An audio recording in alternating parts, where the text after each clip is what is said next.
안녕하세요. 항서제약이 최근에 중국에서 아파티닙 간암치료제로 승인을 받았죠. 이번 영상에서는 얼마나 어려운 환경에서 임상시험을 해서 성공시켰는지 그 내용을 보도록 하겠습니다. 그러니까 상황이 어려울수록 좋은 결과가 나왔다는 것은 그만큼 의미가 있겠죠.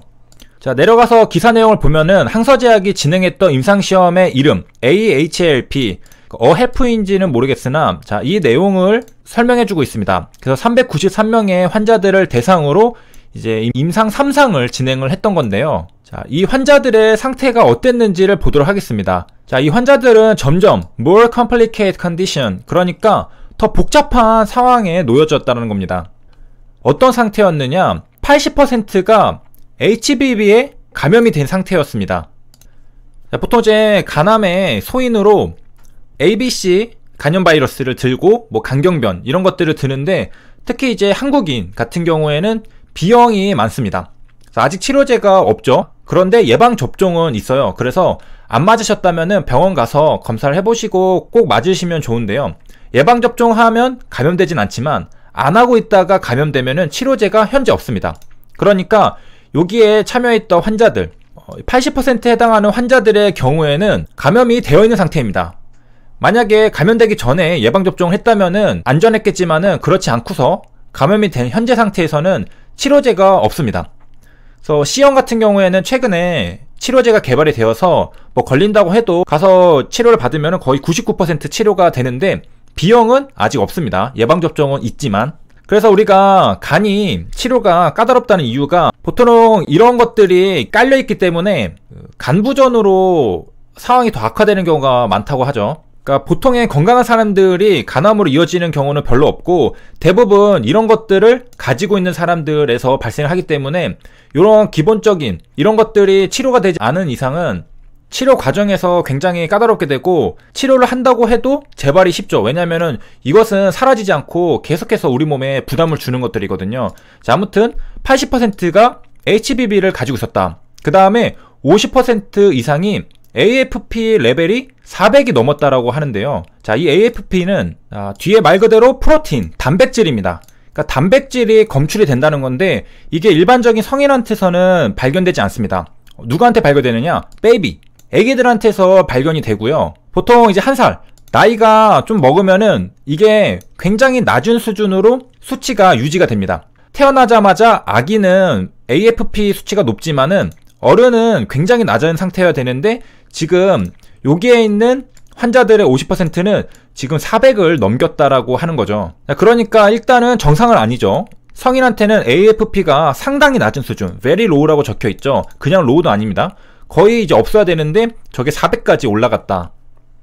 그럼 저게 왜 올라갔느냐? 보통 태어난 후에 일주일이면 검출할 수가 없게 되는 건데 AFP는 바로 간암세포에서 만들어집니다. 이게 있었기 때문에 요게 AFP를 만든다는 거죠. 그렇기 때문에 저 환자들에게서 발견이 됐다라는 겁니다. 그리고 이제 원발성에서 발견이 되는 건데요. 90%가 AFP가 양성이라고 합니다. 자, 원발성이라는 거는 프라이머리라는 것이고요. 자, 대비되는 단어로는 뭐 전이가 있겠습니다. 그러니까 한마디로 여기서 시작했다라는 뜻이죠.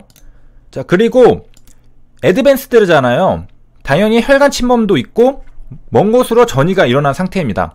그러니까 간에만 남아있는 게 아니라 종양들이 혈관을 따라서 멀리 여행을 떠난 경우도 있다는 겁니다. 그 다음에 이 환자들의 5분의 1 수준, 그러니까 20%가 이미 2차 치료, 3차 치료까지 받았다는 겁니다. 그러니까 받을 만큼 받고 진짜 완전 말기로 온 환자들이라는 거죠.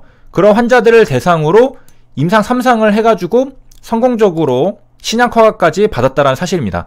그러니까 이것만 봐도 굉장히 극악의 확률이라는 것을 알 수가 있죠. 80%가 HBV를 가지고 있고 일단은 이 토양이 아주 비옥하고 좋아야지 회복도 빠를 텐데 거기에 토양의 질이 굉장히 안 좋은 상태죠. 그러니까 아무리 치료를 해도 이거는 사라지지 않고 남아있으니까 계속해서 우리 몸에 데미지를 입히고 있는 상태죠. 게다가 AFP가 400 이상, 그리고 대부분 이제 멀리 전이도 일어나고 혈관 침범도 있고 5분의 1은 2차 치료, 3차 치료까지 받았는데도 효과가 없어서 항서제약 임상시험에 들어온 거죠. 자, 그렇기 때문에 more complicated condition이라는 말을 쓴 것이고요. 이런 상황에서 이제 좋은 결과를 냈기 때문에 중국 FDA에서도 허가를 내준 거죠.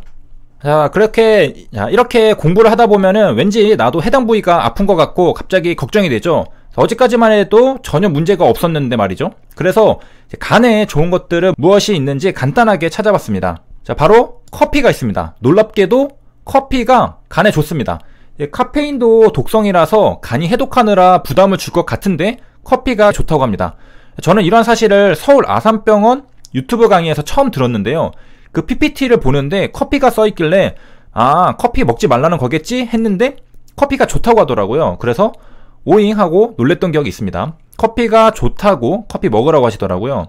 자, 물론 가장 중요한 것은 이제 간은 쉬게 해주는 게 제일 중요하죠. 10번의 공격보다 1번의 방어가 중요하다. 그러니까 뭐 좋은 거를 먹기보다는 안 먹고 간이 쉬게 하는 게 가장 좋다고 합니다. 자, 이 내용을 간단하게만 설명드리면은 우리가 저번 시간에 ALT에 대해서 공부를 했던 적이 있습니다. 그러니까 간이 안 좋아지면은 혈중 ALT 농도가 높아지죠.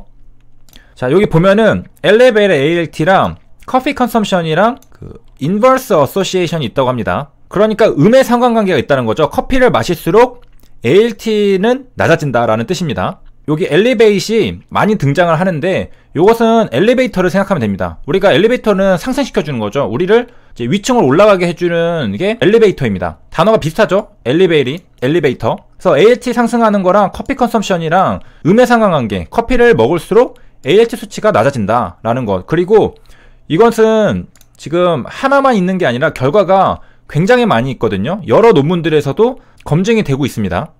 자, 여기 보면은 논문들이 굉장히 많은 걸 알 수 있는데 논문 하나에 결과 하나씩 있는 게 아닌가 생각할 수 있는데 이렇게 많은 이유는 자, 이 논문은 시스테믹 리뷰이기 때문입니다. 자, 한국말로 체계적 문헌 고찰을 하는데요.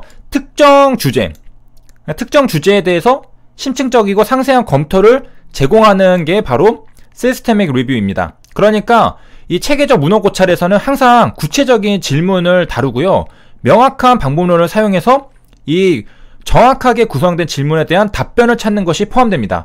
자, 그러니까 여기에서 간질환에 대한 커피에 대한 영향, 구체적인 질문에 대한 답을 찾는 그런 논문이라고 볼 수가 있겠습니다. 자, 그래서 결론이 뭐냐? 간에 커피가 좋다라는 겁니다. 자, 그래서 이번 시간에는 중국에서 간암 승인을 받았던 아파티닙의 임상시험이 환자들이 굉장히 열악한, 환자들의 상황이 굉장히 안 좋은 상황에서 이뤄낸 쾌거라는 사실을 우리가 환자들의 상태에 대한 정보를 보고 확인해보는 시간을 가졌습니다. 여기까지 시청해주셔서 감사합니다.